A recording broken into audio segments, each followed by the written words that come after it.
To visit Harlem or not to visit Harlem? That is the question for some. Hello everyone, it's Suzy Q here, welcoming you back to another episode of My Stage, Your Platform. Today's video is going to be about the most storied neighborhood in New York City, Harlem, a community enriched with art, literature, and culture. There is so much more to this special place that has unfortunately been misrepresented at large in the past. But in recent years, Harlem has had a profound impact on the United States and the world, and has been gaining lots of momentum and exposure. Today, many citizens and tourists who have read about its history and development flock in daily to experience for themselves the Harlem, the neighborhood of Manhattan, which was nicknamed by some the Black Mecca and to others Heaven, with its motto being making it. Hence the reason for this video today. I want to share with you all what I have come to learn and love about Harlem. This is the history on Harlem from its prominent era to its rough times, ending with its reformation and transformation.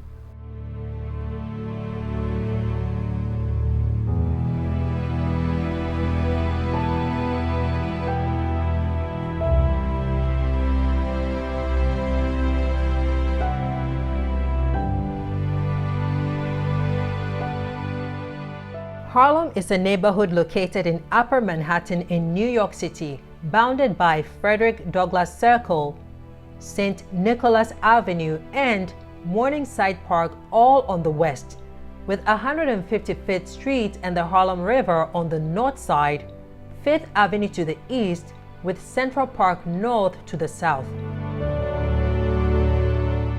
The Greater Harlem areas of several neighborhoods extends west to the Hudson River, north to 155th Street, east to the East River, and south to Martin Luther King Jr. Boulevard, Central Park, and also East 96th Street.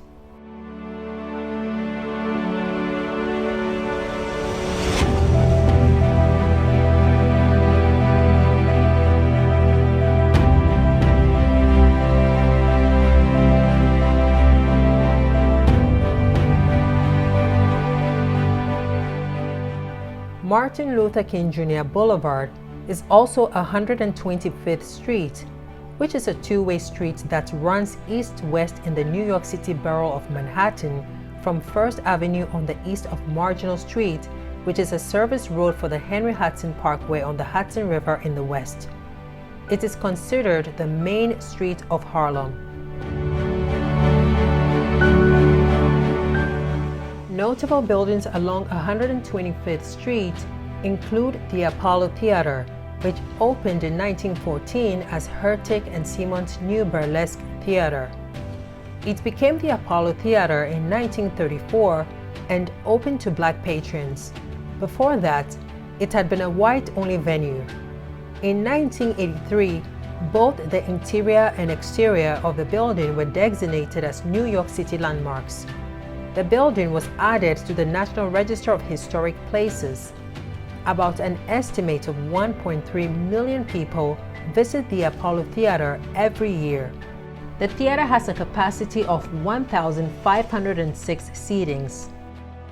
Other notable buildings along 125th Street besides the Apollo Theater include the Adam Clayton Powell Jr. State Office Building, the Hotel Theresa, the Studio Museum in Harlem, the Mount Morris Bank Building, Harlem Commonwealth Council, the Harlem Children's Zone, the Church of St. Joseph of the Holy Family, and the former West End Theater, which is now home to the LaGree Baptist Church.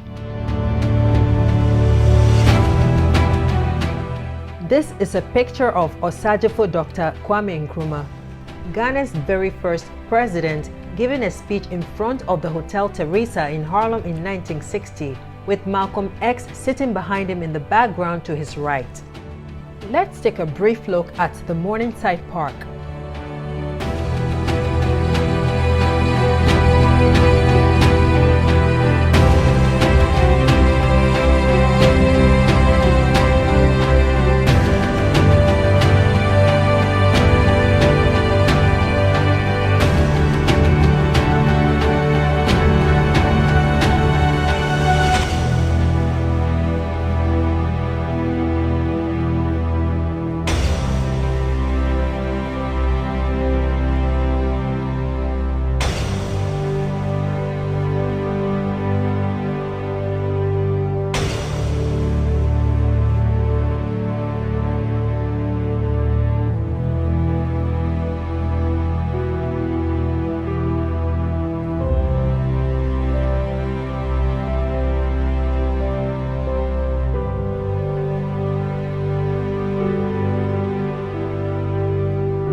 Locals refer to Harlem as Uptown. As a settlement, it traces its roots back to the early Dutch pioneers. Its name originated from the Dutch city of Haarlem, which is spelled with a double A in the Netherlands. It became part of New York City in 1873 after its value as an independent agriculture center had declined. Before their arrival, the area was inhabited by the wecguaesgeek, a Native American Indian band. They were also called manhattoe and Manhattan by the Dutch settlers, and were a Munsee-speaking band of Wappinger people who once upon a time lived along the east bank of the Hudson River in the southwest of today's Westchester County in New York City and down into the Bronx. The Dutch settlers, along with other Native Americans, most likely the Lenape, occupied the area in a semi-nomadic basis and formed the Harlem Flatlands. In 1960, under the leadership of Peterstuyvesant, whose name, by the way, has been given to various landmarks throughout New York City, including the famous Stuyvesant High School and Stuyvesant Town, the settlement of Harlem was officially incorporated.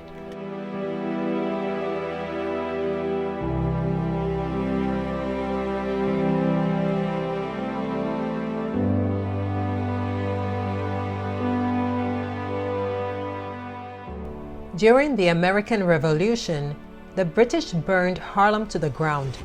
It would take a very long time to rebuild as it grew slowly than the rest of Manhattan during the late 18th century.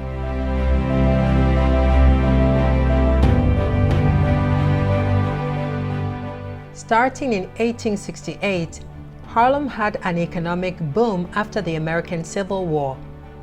The New York and Harlem Railroad, coupled with the interborough rapid transit and elevated railroad lines, helped the economic growth of Harlem because they connected Harlem to the lower and midtown Manhattan.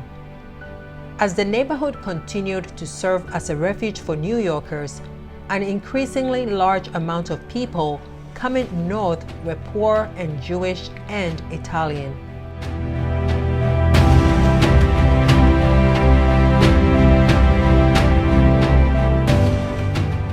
In the 19th century, it was predominantly occupied by Jewish and Italian Americans.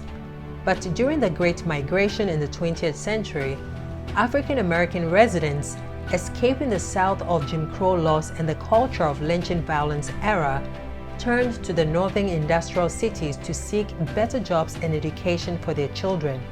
They arrived in large numbers. Puerto Rican population also increased during this time. In 1904, hundreds of homes remained unsold, and thousands of new apartments in Harlem remained vacant. Philip A. Payton Jr., an African-American real estate entrepreneur, convinced struggling white landlords that he could fill their empty houses with African-American families. They agreed because African-Americans at the time were willing to pay higher rents. Some white property owners, however, tried to force black residents out of Harlem. Some white landlords who rented to black families were sued by their white neighbors, and many black families were evicted. With the prejudice, discrimination, and real estate war against blacks in Harlem beginning to reach a record high, Payton will soon form the African American Real Estate Company in 1904. The company bought and leased houses for African American occupancy. Since Negroes settling down in Harlem was a major hassle for white people, they evicted any white resident living inside the building and resold that vacancy to black people.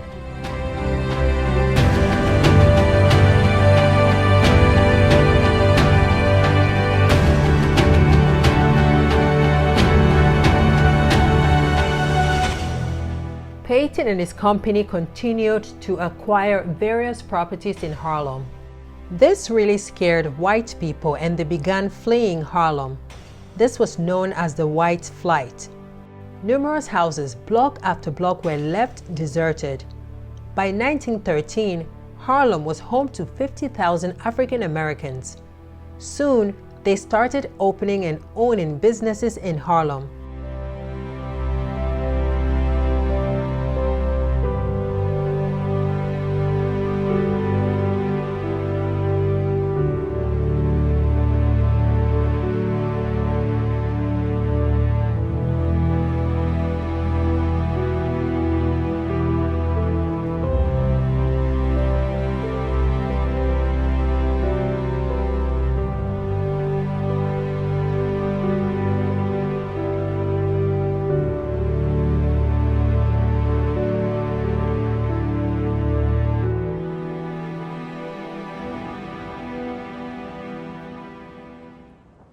The majority of white shop owners in Harlem were not happy about this transformation, so white shop owners hired Irish mobs from Hell's Kitchen and the Tenderloin district to scare off black shop owners.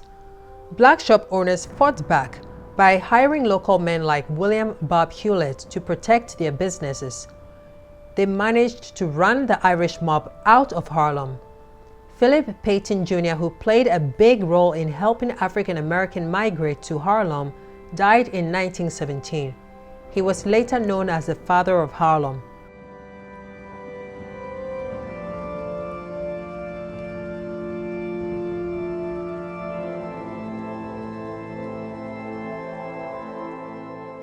By 1919, Harlem emerged as the capital of Black America.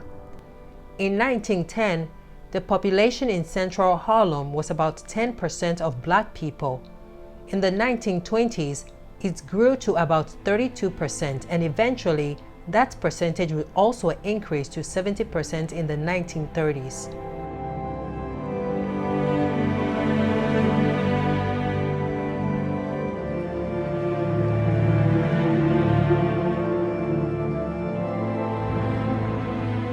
After the First World War ended, racial tension began to boil over the United States.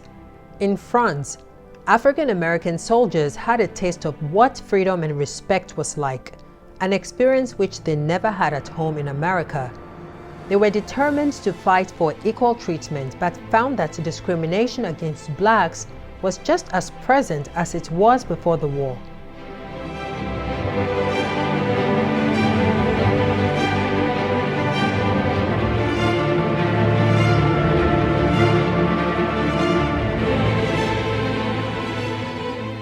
An example of this racism was the case of Wilbur Little, an African-American soldier who was lynched in Blakely, Georgia upon his return from service after ignoring threats from a group of white men to never wear his uniform in public. Additionally, the fleeing of African Americans from the South to the North further increased this racially motivated violence and segregation in the North, as well as the regeneration of the Ku Klux Klan. All of these issues contributed to the rising racial tension, which resulted in the riots that affected several major cities in what was known as the Red Summer of 1919.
In 1916 to 1917, the New Negro movement was founded by Hubert Harrison. He established the first organization, the Liberty League, and the first newspaper, the voice of the Negro movement in 1917.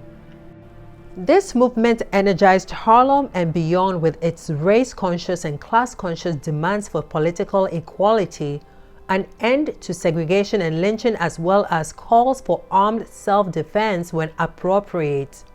Harrison also edited The New Negro in 1919 and authored When Africa Awakes, the inside story of the stirrings and strivings of the new Negro in the Western world in 1920. He was given the name Father of Harlem Radicalism.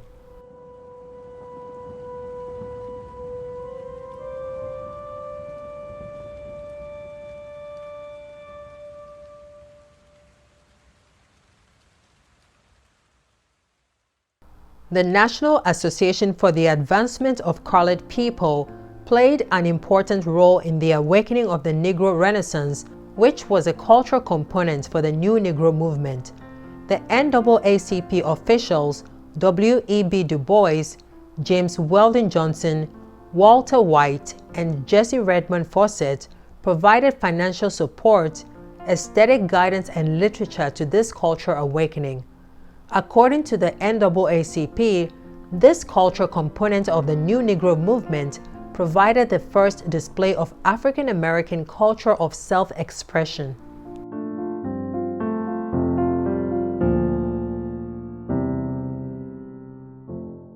In the 1920s and 1930s, Harlem became associated with a major African American culture movement.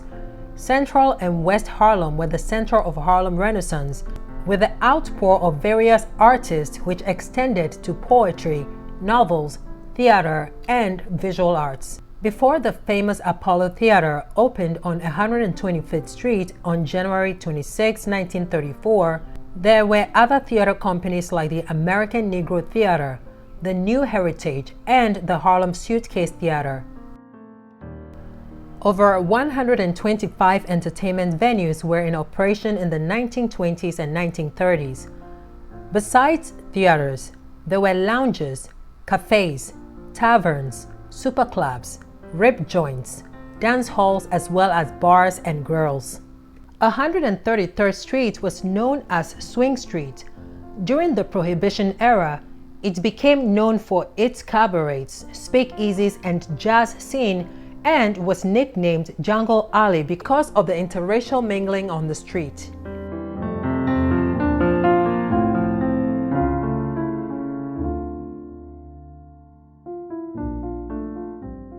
Some jazz venues like the Renaissance Ballroom and Savoy Ballroom were integrated, but other venues including the Cotton Club, where Duke Ellington played, and Connie's Inn were restricted to whites only. In the late 19th century and early 20th century, grand theaters were torn down or converted to churches.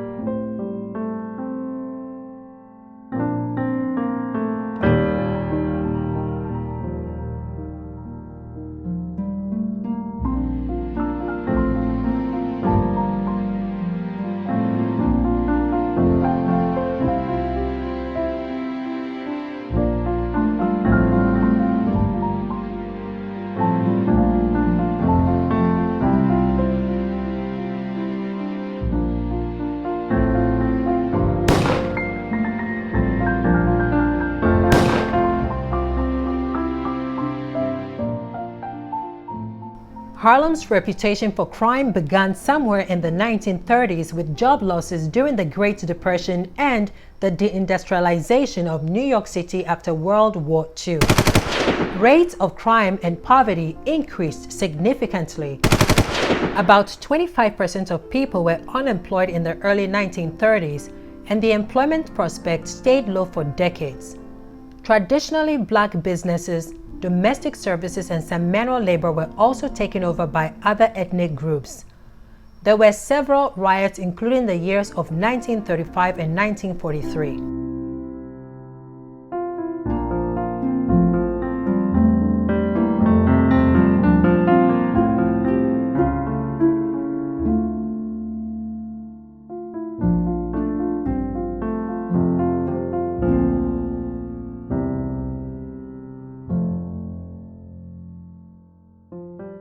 Major industries left New York City altogether, especially after 1950 and early 1960s, where a series of rent strikes were organized by neighborhood tenants, led by Jesse Gray, an American civil rights leader and a politician, the Congress of Racial Equality, Harlem Youth Opportunities Unlimited, also known as HARU, and other groups. These strikes were to have the city force landlords to improve the quality of housing by bringing them up to code, to take action against rats and roaches, provide heat during the winter, and to keep prices in line with existing rent control regulations.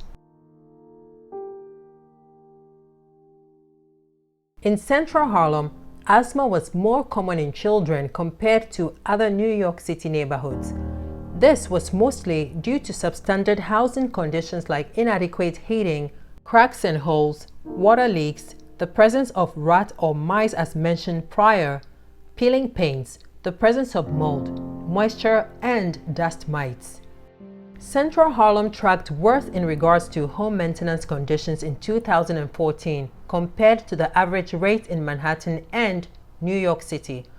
20% of homes had cracks and holes, 21% had leaks, and 19% had 3 or more maintenance deficiencies.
Education in Harlem in the mid-20th century was of low quality.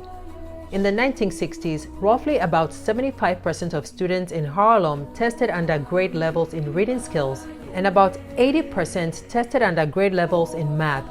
There were 2 school boycotts to call attention to the problem in 1964.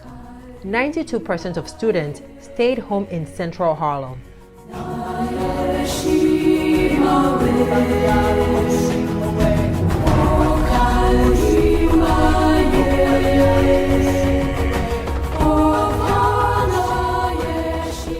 Murder rate was 6 times higher than New York's average.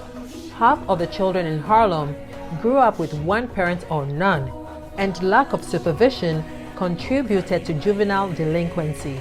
About 100 murders were reported per year in Harlem statistically from 1940, but rape was very rare.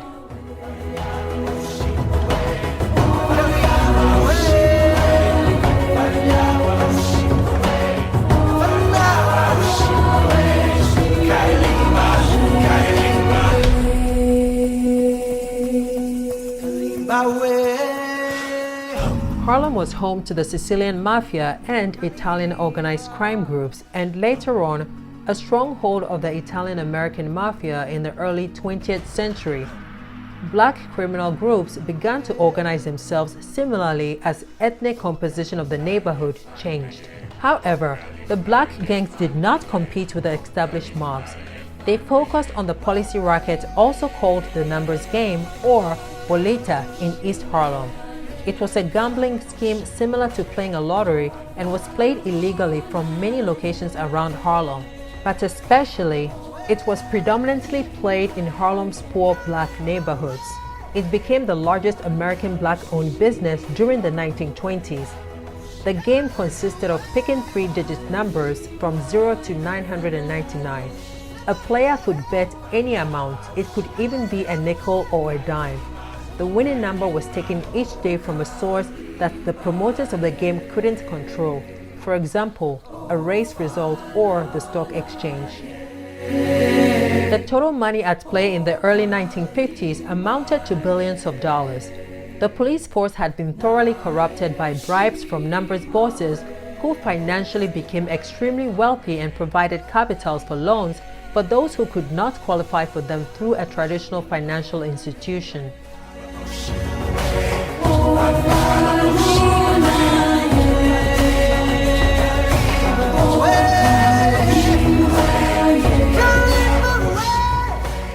The numbers bosses also invested in real estate and other legitimate businesses.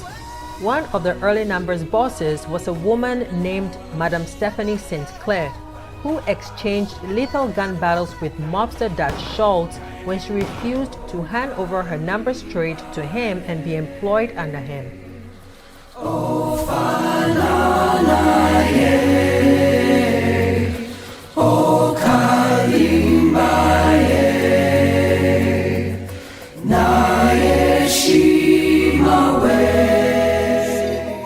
Later, a man named Ellsworth Raymond Johnson, who was Madame Stephanie St. Clair's personal bodyguard and who was popularly known as Bumpy Johnson, opened his own numbers game.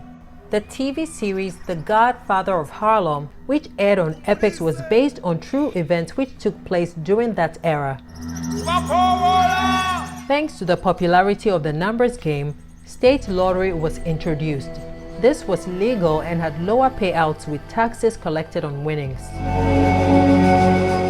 By the 1950s, many whites left Harlem, and by 1960, the black middle class will also depart as well.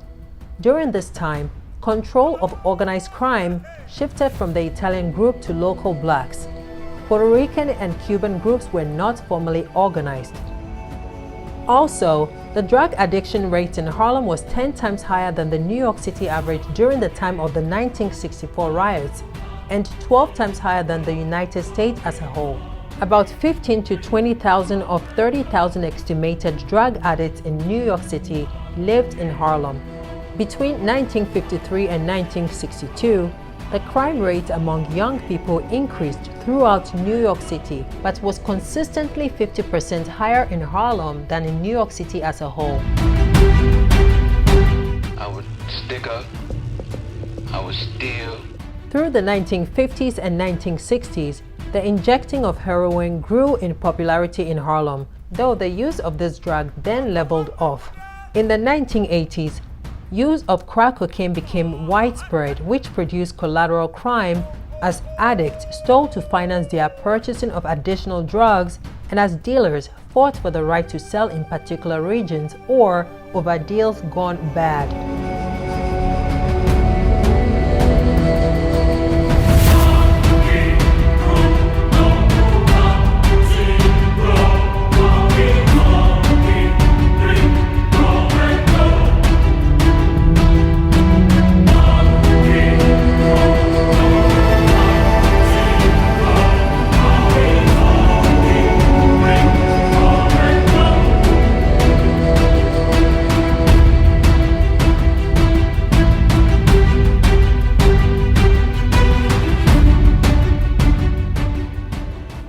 Besides mob groups, there were numerous gangs in Harlem.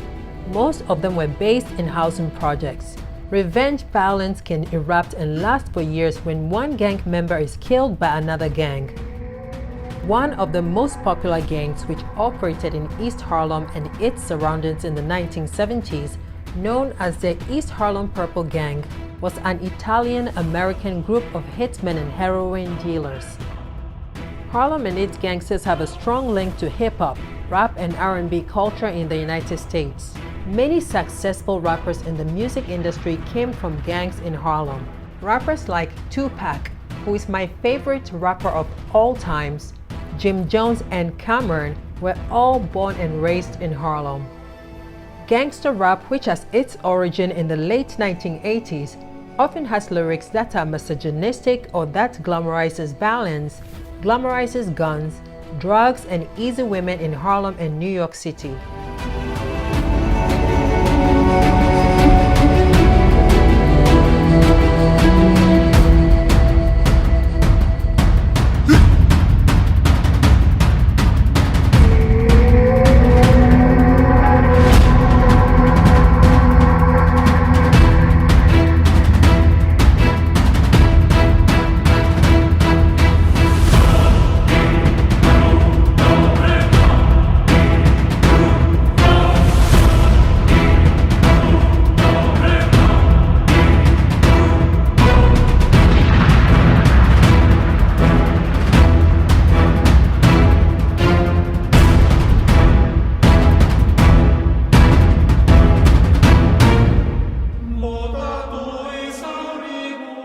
By the 1970s, many of Harlem's residents who were able to escape from poverty left the neighborhood in search of better schools, better homes, and safer streets. Those who remained were the poorest and least skilled, with the fewest opportunities for success. The federal government spent $100 million on job training, healthcare, education, public safety, sanitation, housing, and other projects under the Model City program over a 10-year period, but Harlem showed no improvement. The city began auctioning its enormous portfolio of Harlem properties to the public in 1985. This was intended to improve the community by placing property in the hands of people who would live in them and maintain them.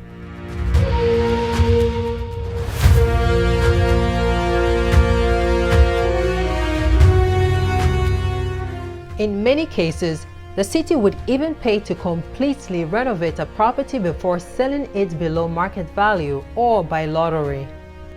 Although Harlem ceased to be home to a majority of the city's black people, in the post-World War II era, it remained the cultural and political capital of Black New York and possibly Black America.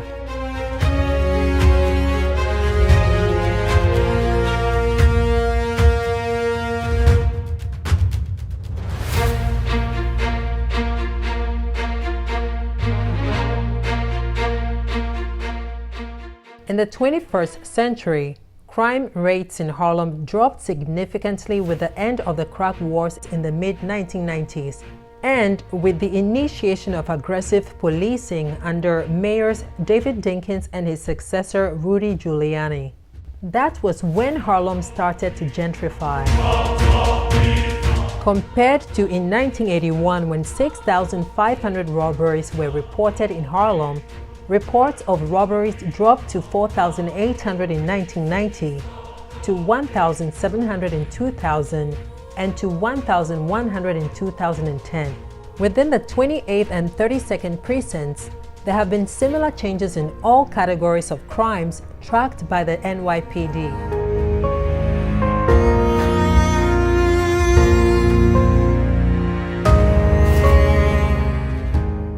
After the 1990s, Harlem began to grow again.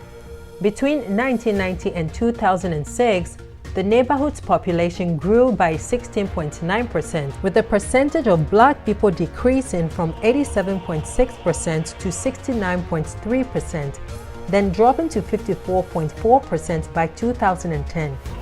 The percentage of whites increased from 1.5% to 6.6% by 2006, and to almost 10% by 2010. A renovation of 125th Street and new properties along the thoroughfare also helped to revitalize Harlem. New York City subway and local bus routes serve the neighborhood of Harlem. Today, Harlem has several public elementary, middle, and high schools. Harlem is also close to several colleges, including the City College of New York and Columbia University.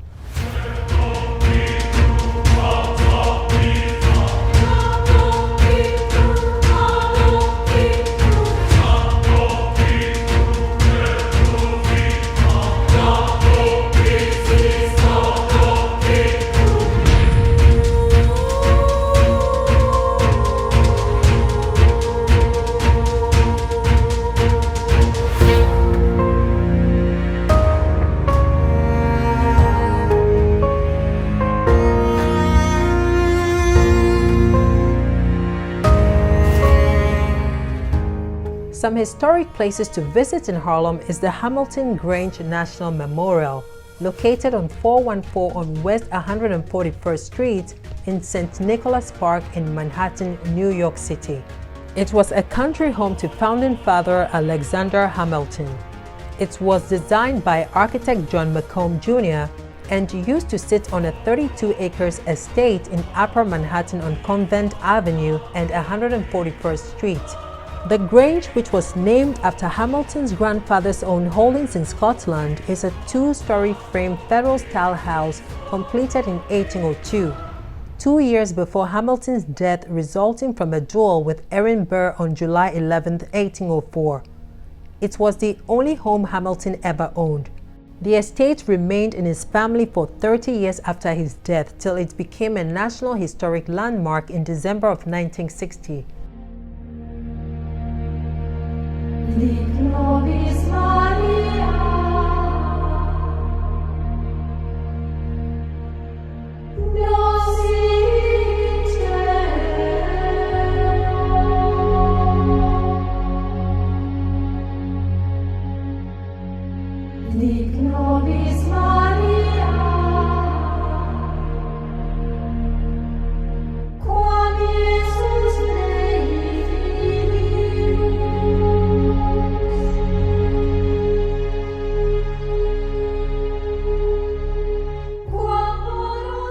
Another landmark to visit is the Langston Hughes residence in central Harlem located on 20 East 127th Street in Harlem, New York City. It was given the landmark status by the New York City Landmarks Preservation Commission in Langston's memory. Langston Hughes is known for his colorful portrayals of Black life in America from the 20s to the 60s through novels, short stories, plays, as well as poetry. He is also known for his engagement in the world of jazz and the influence it had on his writing, especially in Montage of a Dream Deferred. His work in his lifetime were enormously important in shaping the artistic contributions of the Harlem Renaissance of the 1920s. He was born on February 1, 1902 and died of complications from prostate cancer in May 22 in 1967 in New York.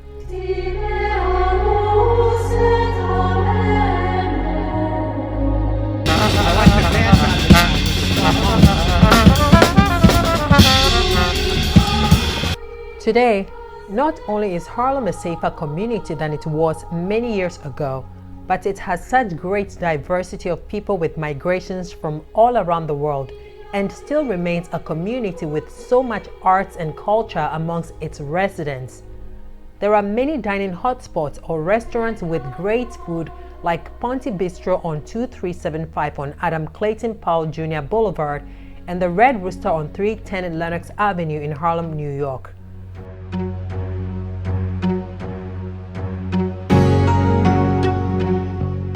There is a plethora of small shops and tiny bakeries like Levion Bakery on 2165 Frederick Douglass Boulevard, where you can grab a bite of their signature oversized chocolate chip cookies, brioche, scones, and more.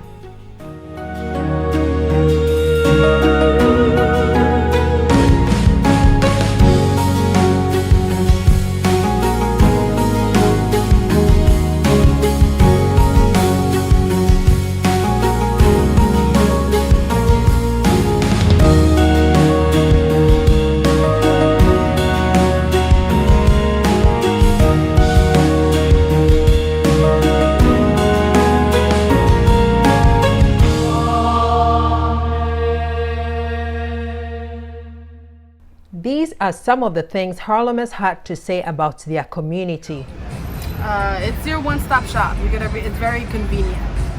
Me living and working close to the area, I can get everything I need. You can get your food, which is very diverse, you get your clothing, very diverse, and the people are very mixy as well. You have your mix of the ratchet, but you have your mix of like old school West Side Harlem, which is very classic, I guess, nostalgic. Very diverse. Right. Yeah. The foods are diverse. You can get anything that you want to eat. Sorry.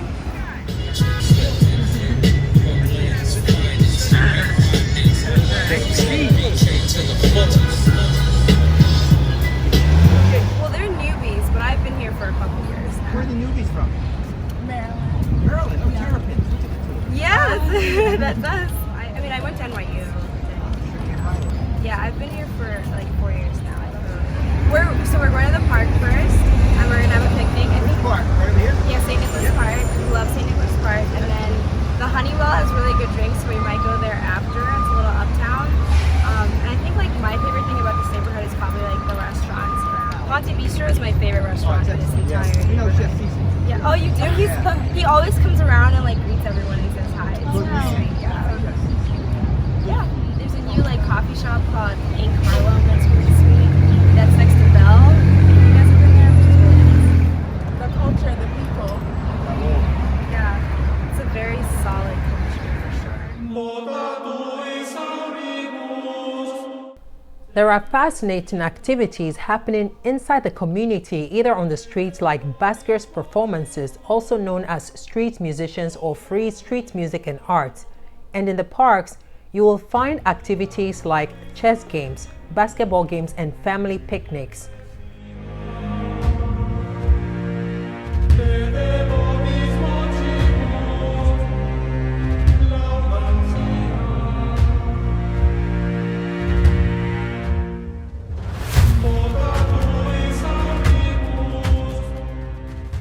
There are art galleries like the Health Gallery on 24 West and 120th Street and the Kente Royal Gallery at 2373 on Adam Clayton Powell Jr. Boulevard, 2 doors away from Ponte Bistro, all which will capture your spirit and hold your attention for as long as you want to indulge yourself in. I was so delighted to be reminded of my own culture in Ghana when we stumbled upon a group of African drummers inside the Marcus Garvey Park. It was therapeutic for me as I watched the drummers get in touch with their inner self. There was a nice woman dressed in an all-white African attire, holding a green bottle in her right hand and a burning incense in her left hand, and going around the circle, cleansing away evil. She later joined another woman on the dance floor, and together they would dance beautifully to the rhythm of the drums.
Brother, great job on that flute. That's what you needed. With a fountain, Yeah, it's Bethesda, 72nd. Yeah, exactly. That's on Saturday and Sunday, right? Yeah, we usually over Western Harlem, or Adam Clayton Powell, but we walked over today, you know? Yeah, man, like I said, this been going on for a while. Good. You turned him on to that, huh? I told you? Yeah. That's good. Alright, when we got together, I used to sell things, and I said, I think we should be playing a flute. She said, but he was a boy, he made flutes, and he hadn't played one since he came from Jamaica. So I gave him one little one like this, and then in front of his showed him with a bottle. Nice, it's really nice. I couldn't help but to dance myself as I continued to observe the drummers. It was as if they were drumming out their feelings without saying a word. I was in awe of the ensemble, the camaraderie, the self-expression through their instrument and being in sync with the heartbeat of Mother Earth. Their hands were on nothing but fun, fun, fun. The whole atmosphere was booming, jumping, and so rejuvenating. The park in which they played used to be called Mount Morris Park. It was created in 1840 and was originally named for Robert Morris, who was then the mayor of New York City. It was renamed Marcus Garvey Park in 1973 after the Jamaican political activist who was also a businessman, orator, and a journalist. There is so much more history about his life which I won't get into in today's video. In short, his ideas came to be known as Garveyism.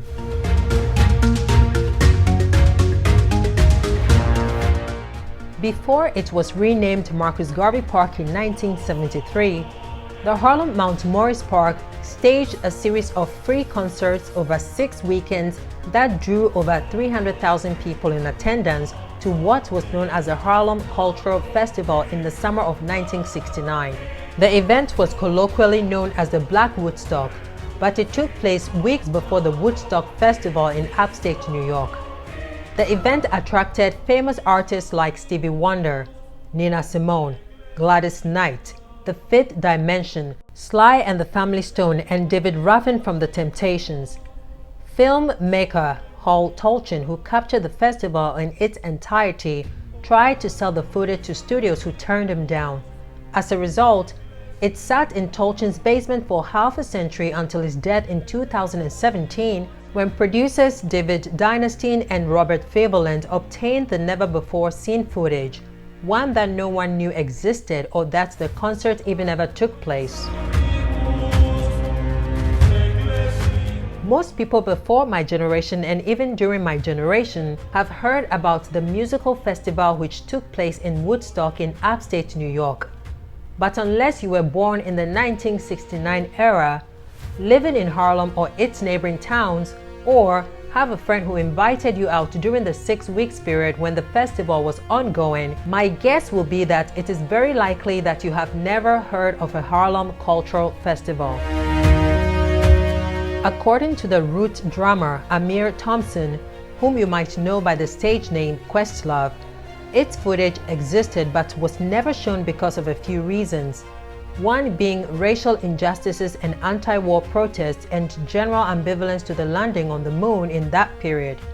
Or perhaps because one concert goer made a statement in newsreel saying, "Never mind the moon, let's get that cash to feed poor black people in Harlem."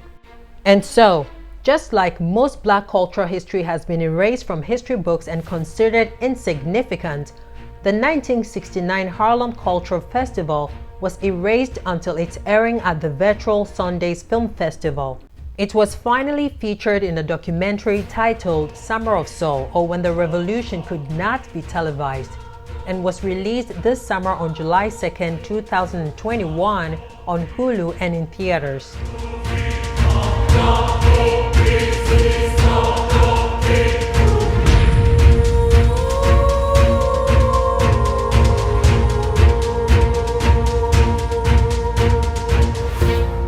Two important civil rights activists worth remembering during the Harlem Renaissance in the mid-50s and the late 60s are Martin Luther King Jr. and Malcolm X. I have a dream. My poor little children will one day live in a nation where they will not be judged by the color of their skin, but by the content of their character. I have a dream today.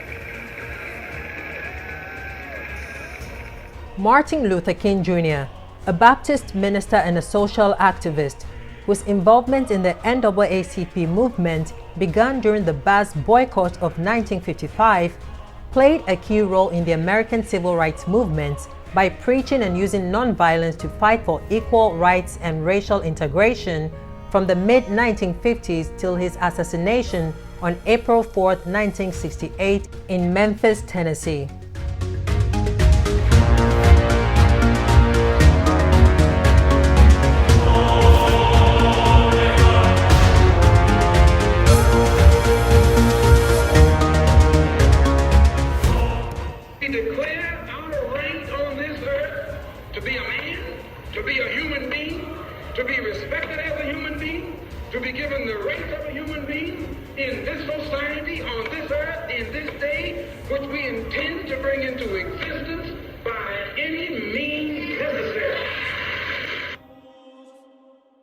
Malcolm X, an African-American Muslim minister and human rights activist, was also a popular figure in the civil rights movement in Harlem. He advocated for Black empowerment and promoted the practice of Islam within the Black community in the 1950s till his assassination on February 21, 1965 in New York City. One thing he was very proud of was his involvement in the nation's social welfare free drug rehabilitation program in Harlem during the drug epidemic. The program offered any drug addicts willing to detoxify free drug rehabilitation and housing during treatment.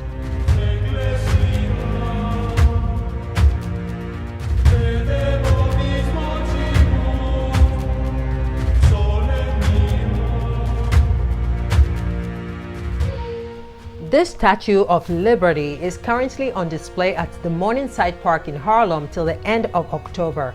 So between now and October of 2021, you can also stop by and strike a pose with this statue and be reminded again of how fortunate we are to live in a country where we can find comfort in our democracy, which is truly a government of the people, by the people, and for the people, as Lincoln stated, and also where freedom of speech, freedom of worship, freedom from want, and freedom from fear protects all citizens and the oppressed, as Franklin Roosevelt wanted for all mankind.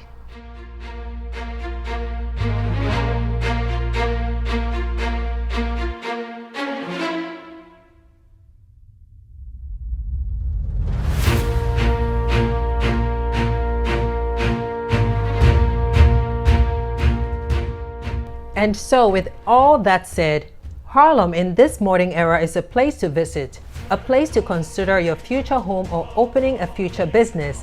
It is diverse, welcoming, and mostly developed. Like any neighborhood, it will have crime every now and then, but certainly nothing near to what it used to be. There is nothing to be afraid of in Harlem than fear itself. I hope that you will get to visit some of the historic places mentioned in this video, as well as the restaurants and museums. Thanks for watching. I hope that you enjoyed this video, and if you did, please don't forget to click the like button below this video. Leave suggestions and all comments below in the comment section, and if you're new to my stage, your platform, welcome. Remember to click the subscribe button on the right side of this video to be notified of future ones. It is free, and free. To my subscribers, thanks for the continued support. Till next time, be safe and smart, and cheers.